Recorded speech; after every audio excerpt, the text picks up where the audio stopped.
جريمة في حق المنتخب الجزائري.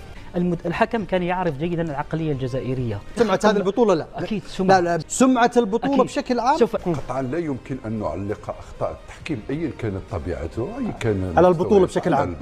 البطولة محققة نجاح على أعلى مستوى. الدين يستعمل عبارة الإعلام الأجنبي يتكلم أنا ننقذ الدورة متاعي، أما أنت تتحسر خاطر في فرنسا ولا غيره قالوا ما يهمنيش فيه. هو فتحي يكمل يا خل فتحي يكمل. أنا شاهدت لما نتكلم فتحي يتقاطع يا لا أنا طيب. أغار على هذه القضية. طيب احنا ذكرنا إذا كنت فتحي أو بدر الدين أو صابر لا يغارون على القرار لا أمر آخر. لا. حكم مكلف بمهمة إقصاء المنتخب الجزائري. من كلفه بهذه المهمة؟ هذا السؤال من بدر.